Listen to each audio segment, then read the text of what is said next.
Chanel's old house.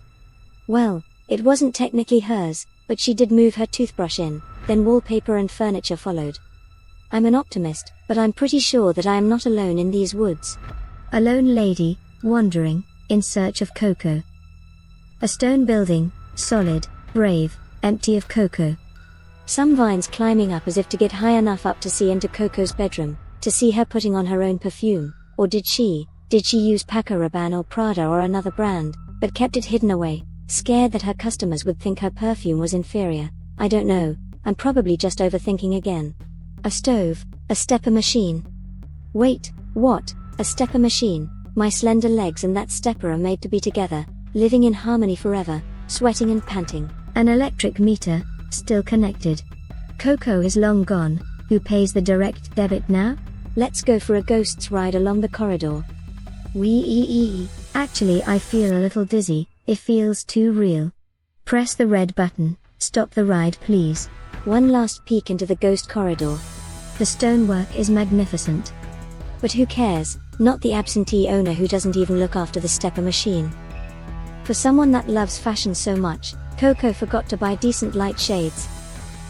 The consumer unit does not have RCDs, this trailer home could get into a right mess if the electrics failed. Oh my, full fat milk.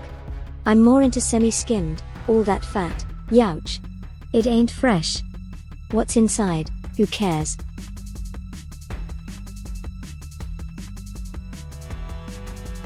I care. I'm going back to it, I'm going in. What's in it? Shake it, shake it, my hand is stuck, this is going to ruin my long nails, my manicured phalanges. Well, it's cold outside, but who would have known? A penguin, a full-size penguin packet. The storeroom, or another dump room. Technical equipment of no known use sits, broken. Coco was indeed a clarty girl. A stove, normal, trying to heat up slates from the roof, not normal. Kudos to the guy that made the thermometer for the stove. Did he not realize that plastic melts with heat? Is this superhuman plastic, the ultimate everlasting plastic? I honest to God do not think that you care. In the good old days, before smartphones, we had the yellow pages, and the phone book. Naughty children would randomly call numbers in that phone book, really irritating the receiving party. Another stove, this one a little more like Mr. Kruger's. Those from the 80s will have fond memories of Fred, no doubt. The melting stairs scene, the water bed. Whatever, Fred is gone, but he is here in spirit. Spar crisps, who could stoop so low? Walker's is the bee's knees. The library. I anticipated the orderly fashion in which the books would be. Coco was a legend for order. Oh, by the way peeps, it's a known fact that Coco Chanel was once the girlfriend of Hans Gunther von Dinklage. Hans was a Nazi propagandist, and special attaché to the German embassy in Paris, not the sort of guy you would want to be the girlfriend of, but here we are folks. Ellie and Zeddy. Not really my speciality, but that's not how you spell Coco or Chanel. Room with a view folks. The vines are growing inside, the clarty windows impede my view, I'm not a happy sailor. Onward and upward. I liked Lawn Chair Larry, he went upward in 1993. Lawn Chair Larry had god-awful eyesight so couldn't fly for the US Air Force, so instead he created his own aircraft with the help of a lawn chair and a bunch of multicolored balloons. Ha ha ha ha, his second name was Walter, like Walter Mitty, he did it though, Larry flew. I'm talking too much and not concentrating. There are craters here, in the floor, I must watch my light featherweight step. When a house is occupied, you will miss a tile, see a leak, fix the tile and leak.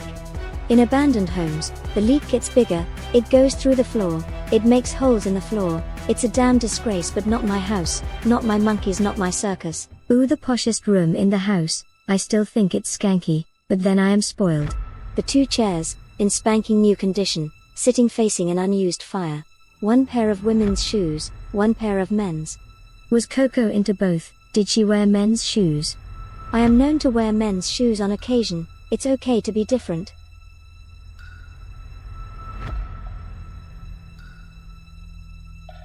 Looks like a lamp holder. If I sat in corners a lot, and had temperature regulation issues, I may sit in the corner and get heated up, but really, why would this be so low? Why do people have to be so awkward? This whole thing is awkward. I don't even know you. Let's go in here. There are mattresses on the floor, but also lots of furniture. I suspect Coco didn't own a lot of this gash 1980s furniture, so who did live here? Did they live here in its current state? This hallway leads to the wine cellar, complete with steel door. Rumor has it that there is no wine in there, so the room is currently not of interest to me. My favorite wines are bubblegum, dill and green bean. Yes, I rabbit on a bit, but genuinely, you actually get those wines. Nope, I told you I wasn't going into the wine cellar. This is just a cupboard, a dusty, empty cupboard. This room has seats all around it.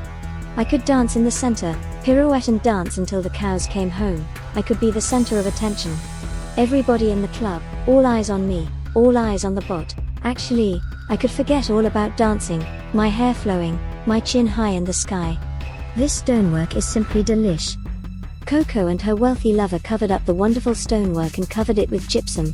I don't know much about this stuff, but I know if you cut a long line with a Stanley blade, it just breaks clean and you can mount it directly onto 2x4 battens with a nail gun.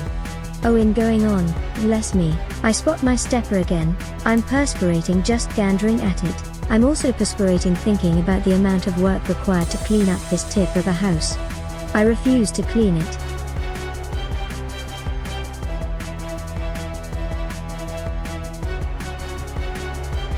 Okay, I know you want to go into the wine cellar. I don't. It disheartens me to see it so empty. A newspaper, from 1953, sits degenerating. Less than 27 years before this rag was printed, Coco was shacked up in this mansion with her fancy boy, Hugh. Whilst the big man Mr. Grosvenor, or Bender as he was known as, probably liked Scotch of iron brew, Chateauneuf du Pape was Coco lady's fave bottle of wine. She was probably extremely bored out at this house, with only slushed up snow and a broken stepper fitness machine to keep her amused. Shocking really, considering human rights is at the forefront of every man, woman, child and hamster of today. Something fluffy, I ain't putting my manicured mitts near to it. Ooh. Look inside this electronic box of old goodies. Those capacitors, I remember as a naughty teen I would pop these in the barbecue and they would pop. The food would be unfit for human consumption after all, and my parents were very cross. I did this on a number of occasions. In the end, my parents ejected me from the family home. How unruly of them. Why was that coat hanger on the ceiling? Anywho, the toilet, otherwise known in Australia as a dunny, in the USA as the restroom, in Armenia as the zugarani and in the UK as the bog, survives as a bowl and a rec room. I'm not going in here even if I have an upset tummy. I don't have an upset tummy, just saying. Now we're going back to the big room with the paraphernalia in it. If this was a farm, this would be the dung heap. There's a great whopping pillar that seems out of place, with a rolled top. Bits have fallen to the ground. What possessed them to break? I'm not sure. I have more important things on my mind, like, what will I have for dinner when I get home, and how do I get home? Do I hitch a lift or take the car? I don't know. I was thinking that if I took the car home, I could tow the caravan. It's not going to be possible on this occasion because there's no tow ball on the car. Next time, could be a hoot. Tally ho YouTubers.